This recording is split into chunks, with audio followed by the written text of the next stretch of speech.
Hello, everybody, and welcome to the Fortress Comic News, episode 319. I am one of your hosts, Chris, alongside my co-host here, Mike. What's going on today, Mike? Things and stuff, and we have Mr. Richard Fairgray back on the show, returning guest. We've had so many returning guests now that we used to be able to count them on our hand and be like, okay, this person is definitely the most, has been on the show the most, but I cannot certainly say that anymore, Chris, which I think is a good thing.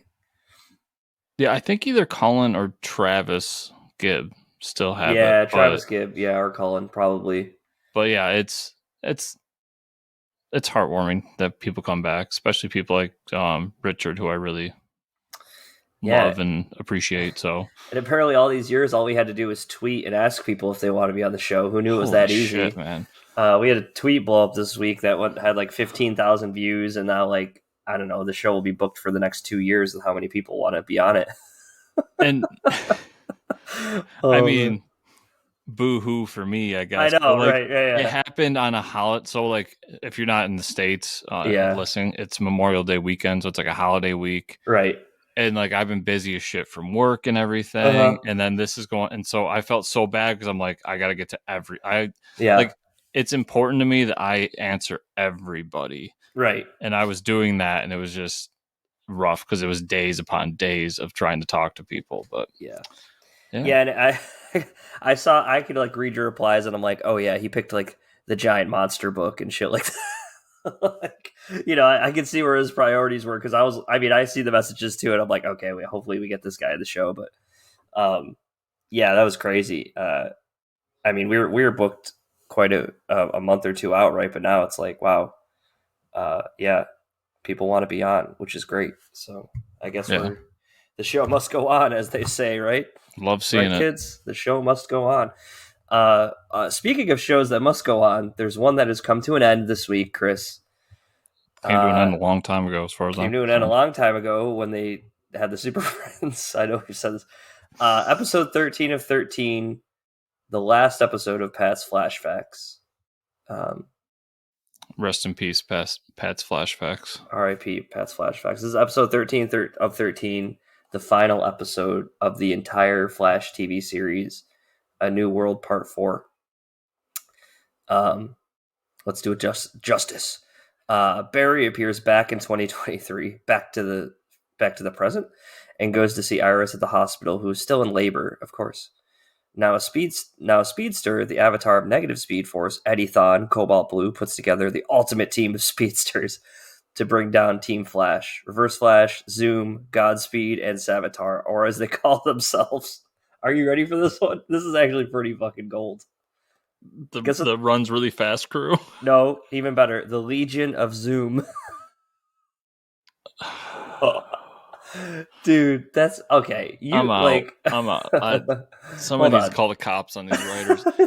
You know what? I was all for the writer's strike, and then I heard Legion of Zoom. And now you're like, I guess, bring real writers back. These are jokes, people. Jokes. Yeah, we don't know enough about shit to really actually have a position on that. The Legion attacks Team Flash. The Legion of Zoom, that is.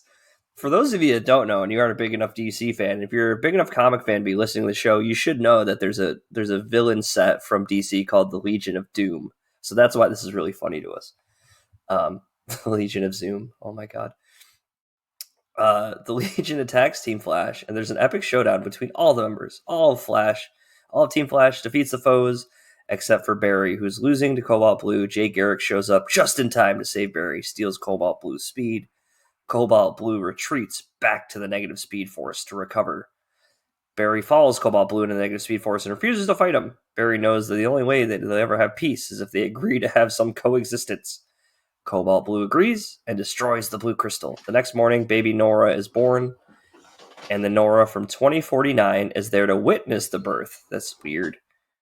Caitlin realizes her true purpose and decides to ascend as the Natural Order's protector. This returns her body back to Caitlin. It's Keyhone. I don't remember that character ever happening. A week later, they have a party to celebrate Nora's birth. Joe proposes to Cecile. Wow, this whole time I thought Joe had already proposed to Cecile. I don't know who any of these people are. Joe and Cecile. Joe West, Iris's dad. Anyways, Barry unleashes a lightning bolt, and the Speed Force chooses 3 new speedsters: Avery Ho, Max Mercury, and Jess Chambers. The end.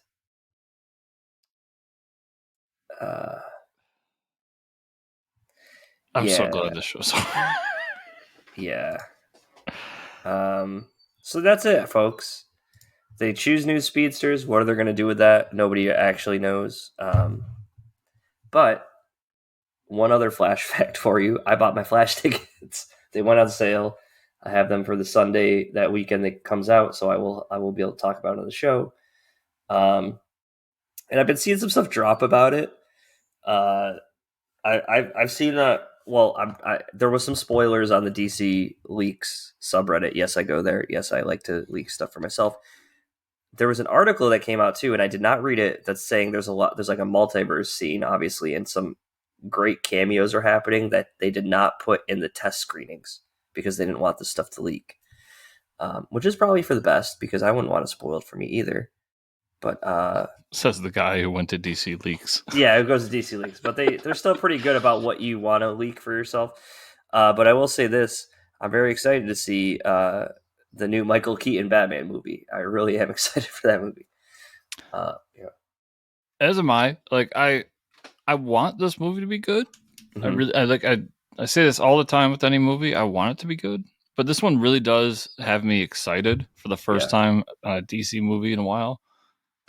I feel like I say that a lot. Do I say that a lot? Yeah, this is probably the 7th time I've heard you say that, and I just don't. I mean, I just go into low expectations. I think that's what happens. Is I'm like, this one is the one. Yep. So maybe I just need to stop saying that. But yeah, I have a good feeling about this one. I really do.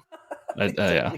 You did it again, man. We're fucked. All right, I might as well turn the tickets back. Yeah, just return them because they're useless now. Thank you. Why do you gotta go and ruin things for me? When the Booster Gold movie comes out, don't worry. I'll be really excited for that one too. Oh, Mike. Come on, guys. What the hell? Oh, man. If anybody is not watching the video, Chris is drinking a Galactic Empire beer, which is pretty sick. Oh, yeah. This is a Galactic Empire Imperial Pilsner. That's awesome. I love a Pilsner and I love Star Wars. That's really cool. Yeah, there's actually a brewery like one town over from me. Called what? Called Reinvention Brewing Co. They also make a Scotch ale called Scotchy Scotch that has Ron Swanson on it. Yeah, Ron Burgundy. No, Ron Swanson. Oh, it's Ron Swanson. Oh, yeah. Yes. I was thinking, oh my God.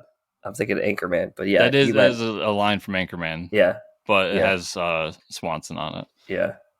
That's awesome. Yeah. I love it. So I've never been to that brewery. That's a close. I've been out that way several times. Never been to that brewery, but I love that can. I don't know how they got the Star Wars symbol on the can. Well, it's probably way like if this episode went viral, I'm sure they'd get a lawsuit immediately. But yeah, well, I don't care. Disney comes for everybody in the end, right? What's cool is the facts about the beer. Wow, yeah, it's the title crawl on the back of the beer can. Wow, that's fantastic. Cantastic. Oh man. Yeah. All right, I'm done. Chris watched Ted Lasso first 2 seasons. What'd you think, man? I love it. Oh yeah, I'm glad. You've watched it? Yeah, I'm on. The new episode came out last week. Yeah, they're on season 3. I love it. I love the show. So I think the first season is. I like the first season the most because the first season is very lighthearted and like gets you into it, and it's so it has those great connections and there's so much to love about it. But yeah, while the second season to me isn't as good, I do love it in its own way because it hits themes that I feel are important, like mental health, anxiety, and it does it right. Yeah, and it really treats it right. Like as somebody who's suffered from panic attacks, when he goes through a panic attack, like that's dead on. Yeah, dead on. Oh yeah. And I'm really excited to get into season 3. Like this show is phenomenal. It's worth the price of admission to Apple TV. Apple TV is killing it. I'll say it right now. So yeah, so I'm gonna finish season. Well, do they like drip feed their stuff? Yeah. So season 3, season finale, season 3 is next week. So there's like I think 9 episodes or 10 episodes out right now. Okay, so 11. we'll be getting 2 more. Yeah. Oh, I think one just came out this week. One more. Okay, one more. Yeah.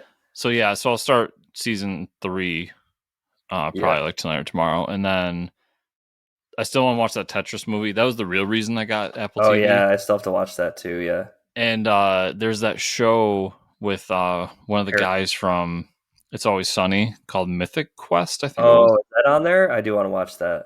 Yeah, that's on my like to watch list. And there's a few other things I saw in there. I was like, oh, this is cool. I'll check this out. But yeah, there's like a Harrison Ford one where he's a therapist.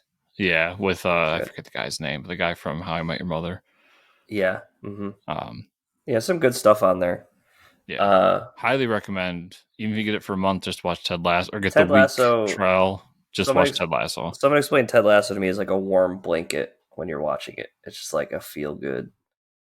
Like what I love. I mean, I don't want it to sound like second season's like not as good. It's just different. Yeah, for sure. And I love that the second season builds upon like they create this character who seems like the typical like happy-go-lucky everything's perfect guy. Yeah. And he's always like trying to cheer everybody up and everything. And you see some of his struggles like in his divorce and everything. But in season 2 they like tear him down. Yeah. And you kind of see him more as a human. And it takes away some of that fun-loving nature of it, but it builds something else on top of it. Mm-hmm. Yeah, it's a phenomenal show. Yeah, I love it. It's one of my favorites. A little bit of movie news.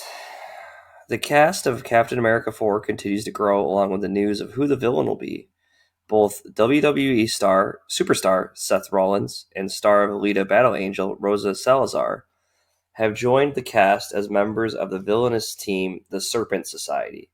Does that make you happy, Chris? It does. I guess Rosa is going to be Diamondback is the theory. Okay. The Serpent Society is fun. They're kind of like a goofy villain group. And they're like, it's back from the days when Stan Lee's just like, everything needs to have a theme. Yeah, right. I don't even know if Stan came up with them. I'm not going to lie. But when Marvel said everything needs to have a theme, so they're like, well, what if we had this villain group, but they're all like snakes? Yeah. And it's kind of goofy, but it's fun. And I'm all for it. Yeah. I really want this strike to be over with because I didn't even add to the news like all the other shows and movies that got postponed. Everything's postponed and delayed, and then I did see the thing about the Deadpool movie where I didn't know this. I'm only bringing this up because I did not know this. When there's a writer's strike happening, Ryan Reynolds is not allowed to improv for the Deadpool movie. You have to stick to the script because improvisation, like during the scenes, is technically writing, like on the fly. Yep, making adjustments to the script. Yeah, so I was like, damn, that sucks. Which is why you'll see some of these comedians get writer credits. Right. Yeah, that makes sense. Yeah, I want it to be over. I want it to be over with the correct way, but I want it to be over with because like all this stuff's being pushed. And it's all stuff that I really, really want to see happen. And this is one of them where I feel like they're kind of buying time to really start filming it. Yeah. And back to the Deadpool thing really quick. Mm-hmm. What people don't realize, they're all worried that like he can't like ad-lib when they're filming. Deadpool's in a mask, everybody. So they can film him in the mask and then they can come back later and add the audio. So everything will be okay. You know what I mean? Like most of the time he's in a mask. I think it'll be fine. I mean, the bar's pretty low for those first 2 movies. Oh boy, we're moving on. Okay, here we go.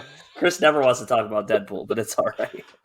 No, I mean, God, I do this every time, but I will watch Deadpool 3. It's got Wolverine in it, bro. It's got Wolverine in it. It's connecting to Secret Wars somehow, apparently. It's in the MCU now. You're like, damn it! I gotta come back for this one. I mean, I watched the other 2. I know the worst that could happen. Yeah. So, yep, it could be good. You could like it. The worst that could happen is you could like it. As a wise man once said, Mike, I doubt it. Nice. Oh man, but I'm in the minority there. I know that. Comic news. Marvel has announced that 2 cult classic series are returning to the publisher in the form of reprints. Oh, both the Micronauts and the Rom the Space Knight will get the omnibus treatment for Marvel next January, which with facsimiles of their first issues releasing this September.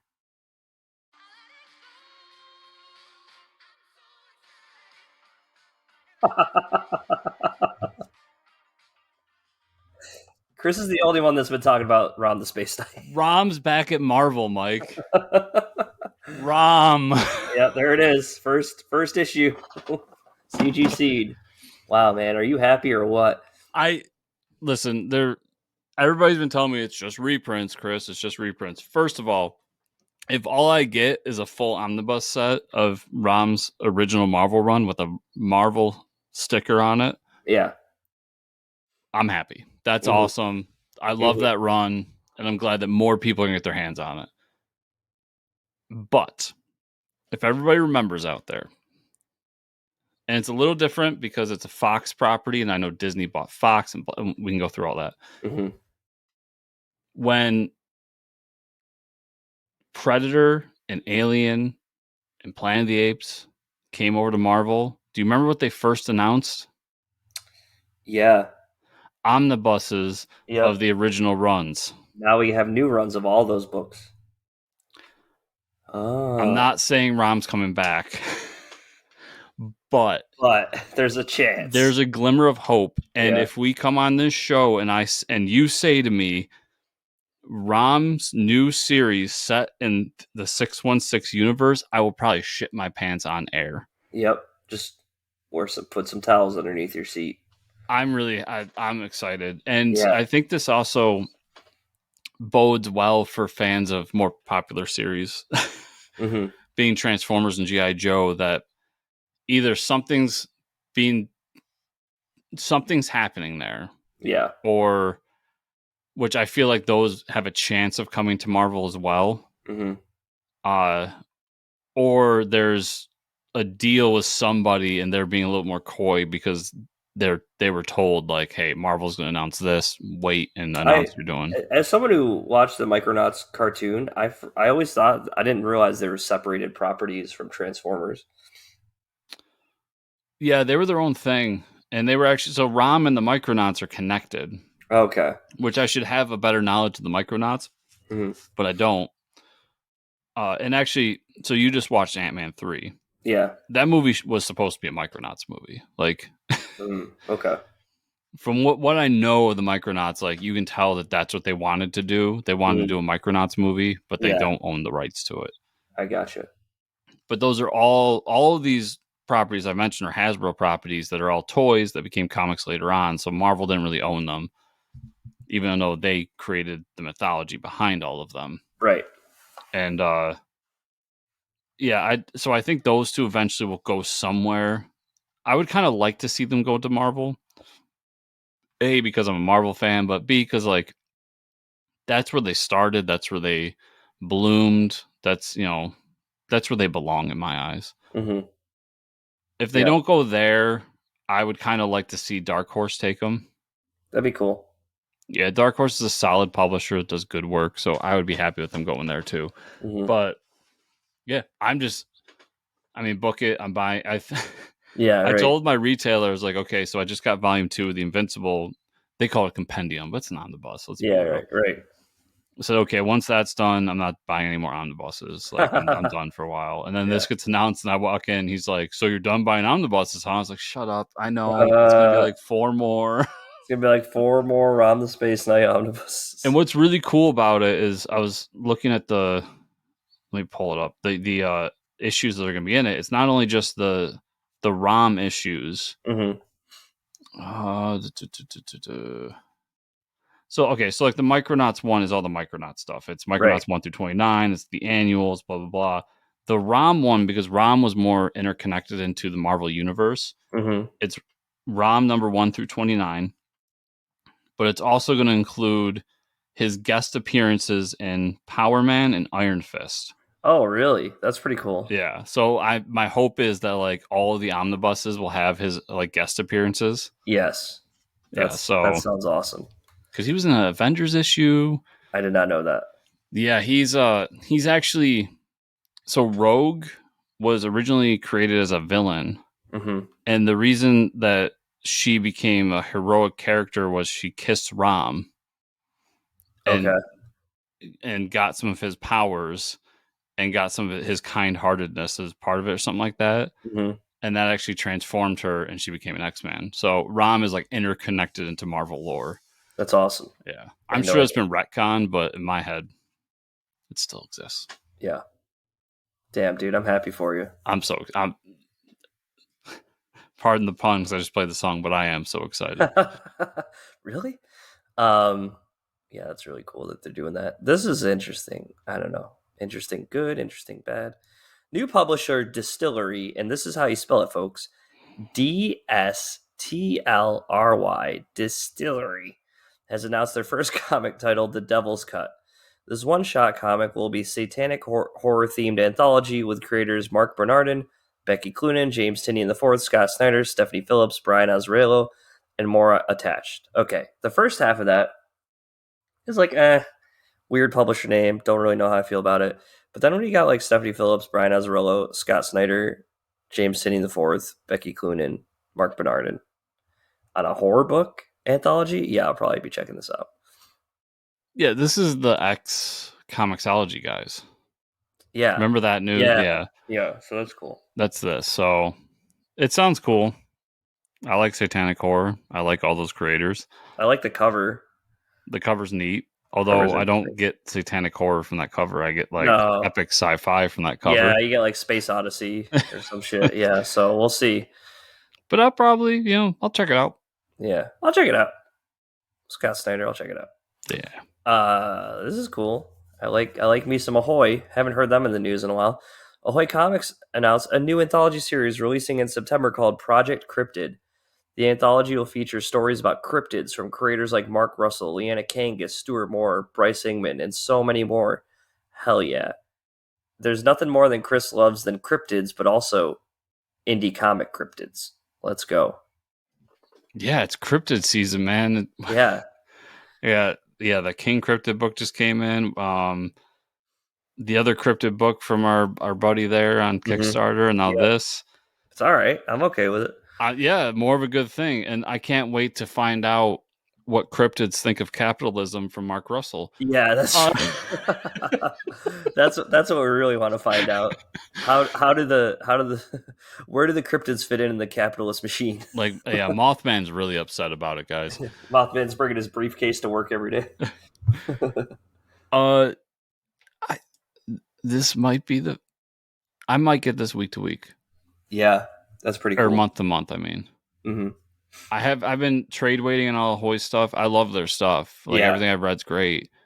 But I might get this one month to month. Or at the we get review copies, to be honest with everybody. I might just read the review copies, but something to note though, this is a $4.99 book.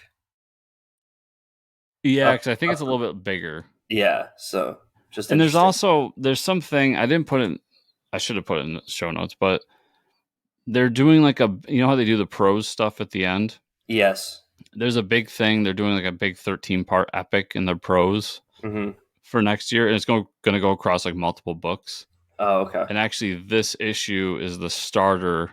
The first issue of Project Cryptid is the starter for that like big prose thing, and it's written by Grant Morrison. Oh shit! All right, well. Okay, so I think they're on their 5th anniversary, so they're like doing some big things. They're really excited. Cool. Good for them. Yeah, that's awesome. Love it's a great publisher, so I'm really happy they're doing well. I'm a big Tom Payer fan. Love that guy. Yeah. He did say that we're friends last time we talked to him, so I can say that. I'm gonna put that on my resume.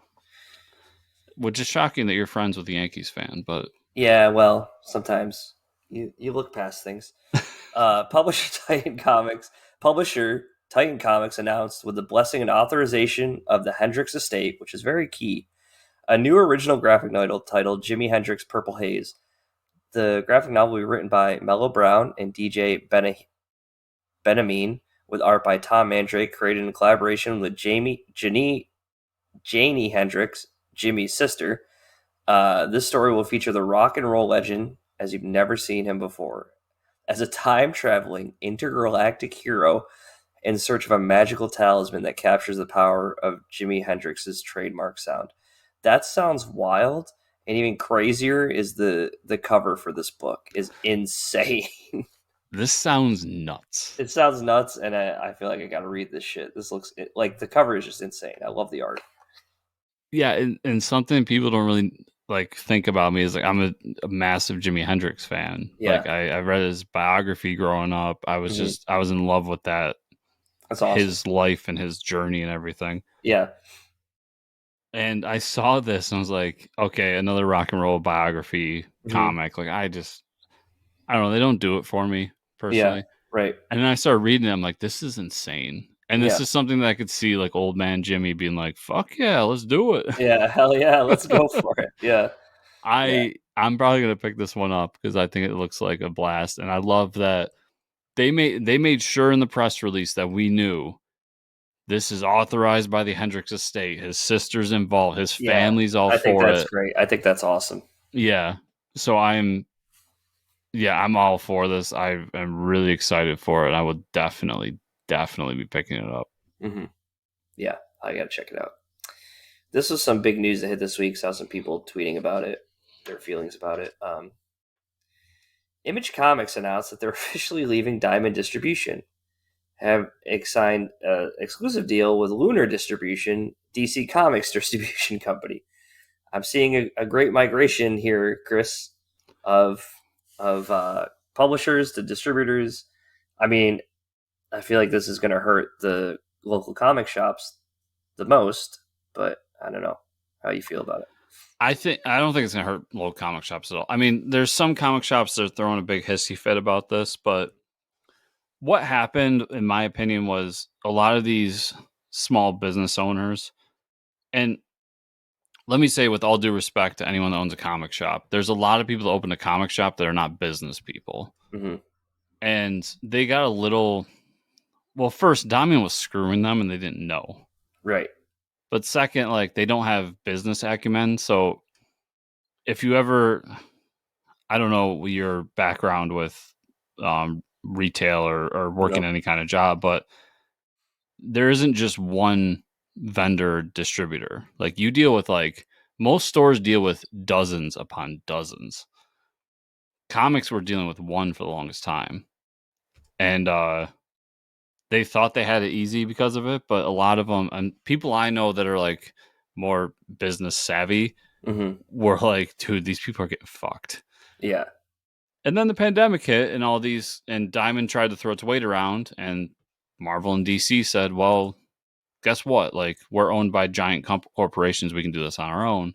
Right. Sorry, zone. But anyways, that aside, this is the death throes of Diamond, in my opinion. And I think that while it will be an issue in the short term, I think it will be better for everybody in the long term. That makes sense. And I include myself as a consumer. Things like the Pull Box app probably won't exist in a year or two. Right. An app that I love and I use all the time. Getting my book, like getting previews, is going to be probably more difficult. And I mean, I know DC has their version, but Marvel still does theirs through Diamond. Everybody else is still doing theirs through Diamond. It'll be a transition for the industry, but yeah, right now all Diamond has is like a bunch of small publishers and Dark Horse. Yeah, I can't see that lasting. No, like they still have Marvel and DC in a sense. Like you can still order Marvel and DC through them, but it's at a delay. So if you want Marvel and DC day one, you go with Penguin and Lunar. Yeah, right. Well, now, so they still had Image, which was a portion of the industry, but not as big as Marvel and DC. Right. And now Image is somewhere else and it's exclusive. So they won't even be in previews anymore. They won't be through Diamond anymore. Like it's going to be all Lunar. So it's going to be interesting. Next couple of years are going to be very interesting for that, like that business model. Yeah. We'll see where it's all gonna land. And I think with that, let's talk about what we did read this week. Definitely. There's some stuff I caught up on. I finished the I finished the Nemesis Reloaded number 5, like you said, like that ending. Can't wait for that crossover event. Pretty excited for that. I've been catching up on Masters of the Universe, Masterverse, because I do love those comics. I'm about a few issues behind, but I read number 2 the other day. We get a lot of different, each issue is like a glimpse into the multiverse. We get like a noir version of He-Man, which is cool, and then we get like a Japanese version, like a samurai Asian like a seafaring samurai anime style. And now he Ronin, if you will. Yeah, pretty much. Yeah. Now the guy like observing the universes and all the He-Mans with She-Ra is like, okay, well, I'm gonna just go fight him now. That's all I'll know if he's good or bad. Like he thinks he's like ruining the universes. So it's good. And the character, I don't remember his name, but he's almost like Metron, where he just like observes universes, or like the Watcher. Junkyard Joe number 6, finished that. I thought it was a good ending. I did like the ending of Junkyard Joe where the portal opens and Geiger pops in. I'm like, how are these universes connected? Oh, I don't know. Jeff Johns opens up a portal and has Geiger walk through and say, not yet, and then the portal disappears. Well, in the back, it shows the timeline. All of his characters are on the same timeline. Oh, that's true. Because I think that character, the shadowy figure next to him, is Redcoat, I think it was. Oh, okay. I think that's who it is. Okay. So my feeling is that's the next book we're going to get, which Revolutionary War America comic. Hell yeah. You know I'm there, Mike. Chris is there. Chris is there, folks. Yeah, so that was pretty cool. I like that. JSA number 4, everybody. Actually, let's talk about... No, we can talk about that. Yeah. So this is Jeff Johns again. Janin on the art. Amazing art, as always. The Huntress, the true Huntress, ends up back where the JSA started and where they got killed by Degaton. And we all know from last issue, Degaton is a time-traveling Nazi killing the JSA. The future the future JSA or the real JSA? This is, I would say, this is the real JSA, like the current JSA. So when they die, so we're like, talking Jaeger, Flash, and Green Lantern. Okay. So like from the first issue where she shows up, like, and they all die. That's the part where she gets teleported back to. Okay. We find out that Degaton is like a living paradox. So what happens is when she goes back to that part, she's not supposed to be there. And so he has something to combat every one of the JSAs, but then she shoots an arrow at him and it like cuts off his Green Lantern ring that he has. And that thwarts his plan. So all of the JSA survive now. And so he goes back to the past, and we find out that he's being like driven by an older version of himself, like very old grade version, saying that you need to go back and you need to kill them. And he's talking about like Dr. Fate. You need to make sure Dr. Fate like is out of the picture. So he's trying to I think the idea is he's trying to start a ritual to create a new JSA, his version of the JSA, which is probably going to be like a Nazi JSA. And so they need to start the ritual themselves or the JSA will be replaced.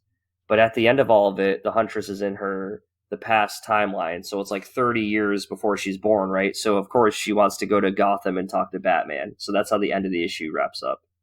She travels to Gotham to talk to Batman and is like, hey, I'm your daughter. And that's how the issue ends. I thought it was a solid issue. I can see this is getting like a lot of fun. We know we're up against Nazis. Love the JSA. So pretty solid issue. And then we got to read that one. Yeah, you do. And then this book I'm really liking, Green Arrow. This is Green Arrow number 2. This is Joshua Williamson and Zoxy on the art. Green Arrow and Red Arrow's daughter is still trapped. This is Green Arrow separately, and then Red Arrow's daughter is still trapped on this alien world, like fighting crime. So like, they're fighting crime like they would in Central City, or I'm sorry, Star City. Yeah, whatever. And it's like an alien world of crime fighting. So they're like going with these like cat-like humanoid people that are like mob bosses. So it's kind of funny. He starts remembering his son, Connor Hawk. And then like the whole thing starts happening again where he gets transported to another world. So like he's not allowed to remember his family for some reason. And he gets sent somewhere else. Red Arrow and Canary are going to look for Amanda Waller because they obviously think that she has something to do with Green Arrow disappearing. And then when they go looking for her, uh, Peacemaker shows up and is like, "Yeah, I heard you're looking for." He's like, "I heard you're looking for Amanda Waller," and then he calls them fucking hippies at the end of the issue. God, I love Peacemaker. Yeah, he shows up and he's like, "Fucking hippies." I was like, "Oh my god, this is great." So I've been really enjoying this book. I mean, Joshua Williamson's really made for a name for himself. I don't have to tell anybody that at DC, and I think this Green Arrow book is just a lot of fun. And that's all I got to this week.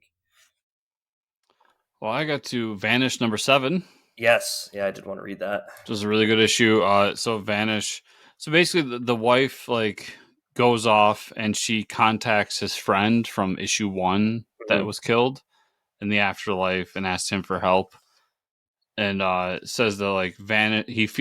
She feels that Vanish has influenced her husband, and that's why he's going off on this weird spree.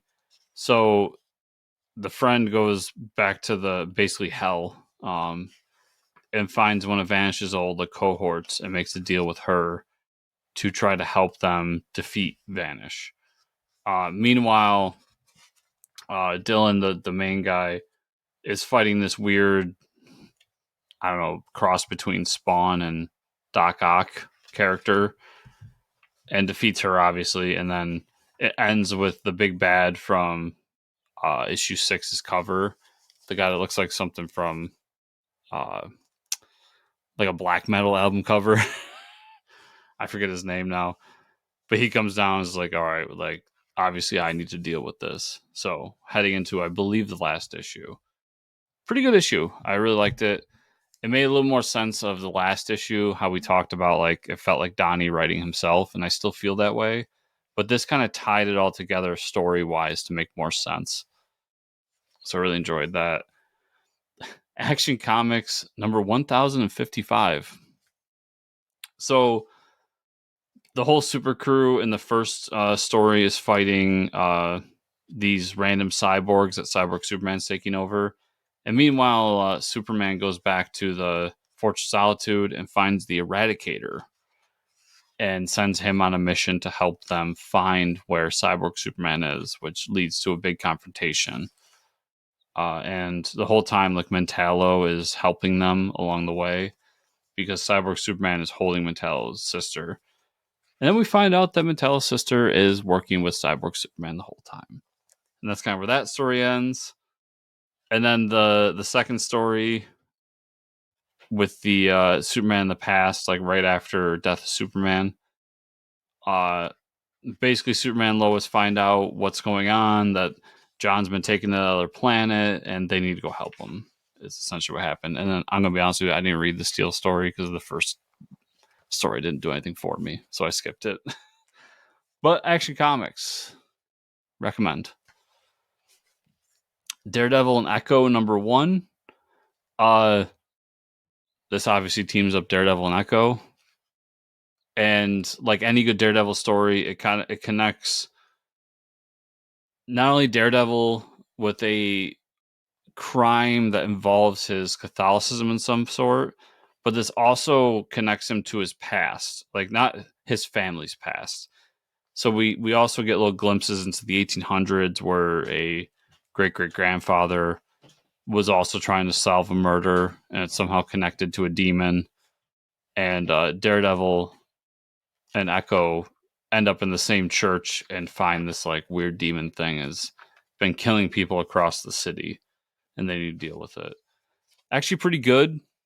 I was a little hesitant on it, especially since I've never read anything Taboo has done. One of the guys from the Black Eyed Peas, I guess. Oh, okay. Not really a band I follow, so I'm not too familiar with them. Yeah. But pretty good issue. If you're a Daredevil fan, I think it fits in with Daredevil stuff. Fury number 1. Really good spy book. I won't get too much into it, but what I liked about it is the story ties into an old issue of Nick Fury from the 70s. That's cool. So they do the story, they reprint the issue it ties into as part of the story.